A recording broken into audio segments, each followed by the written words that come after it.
ایرانه. در خصوص تحلیل شامخ گفتگویی با آقای صادقی همدانی پژوهشگر اقتصادی انجام دادیم که با هم میشنویم. سلام و عرض ادب دارم خدمت شما و کلیه بینندگان عزیز شبکه اکو ایران. شاخص مدیران خرید برای کل اقتصاد در مهر ماه 1404 حاکی از اینه که متاسفانه کماکان اقتصاد کلان در ایران در رکود تورمی به سر میبره، چرا که مقدار این شاخص در مهر ماه 1404 نسبت به شهریور 1404 درسته که افزایش داشته، ولی این افزایش خیلی معنادار نیست و کماکان حاکی از یک شرایط رکودی است. از طرف دیگه بررسی متغیرهای اسمی مثل قیمت مواد اولیه و تجهیزات خریداری شده و قیمت محصولات حاکی از اینه که متاسفانه علیرغم شرایط رکودی سطح قیمت‌ها چه در بازار مواد اولیه و تجهیزات و چه در بازار محصولات رو به افزایشه که این حاکی از افزایش سطح قیمت‌هاست در شرایط رکودی. یعنی با وجود اینکه معاملات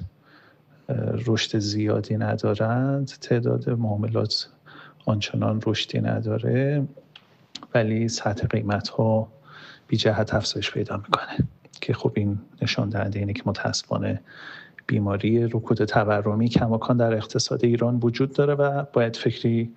اساسی به حالش کرد. ناهماهنگی و ناسازگاری سیاست‌های پولی، ارزی و مالی شاید یکی از مهمترین عوامل مؤثر بر رکود تورمی در اقتصاد ایران بوده. اقتصادی که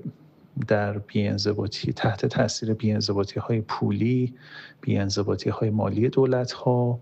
و نظام ارز چند نرخی داره زیست میکنه و خب طبعاً شرایط بسیار نامساعدی است. از طرف دیگه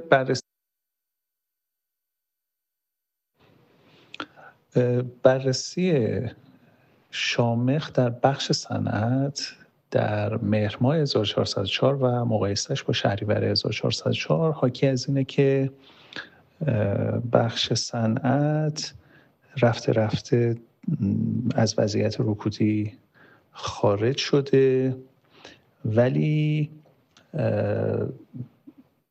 متغیرهای اسمی مثل قیمت مواد اولیه و قیمت محصول رشد بسیار بیشتری رو نشون میدن. در واقع رونقی که ما در بخش صنعت شاهدش هستیم از جنس تورمی است، یعنی سطح قیمت ها چه در بازار مواد اولیه و چه در بازار محصولات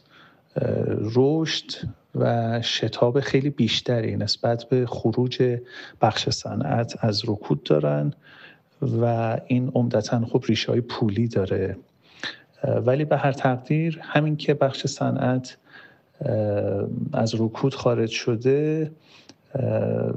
به هر حال نشانه‌های امیدوار کننده ای رو داره نشون میده و این رو میشه به در واقع به هر حال خارج شدن صنعت از قطعی برق در فصل پاییز نسبت داد. به نظر بنده مهمترین عاملی که باعث شده بخش صنعت از رکود خارج بشه در مهر ماه نسبت به شهریور 1404 به کاهش میزان قطعی های برق برمیگرده و چه بسا با شروع قطعی گاز در فصل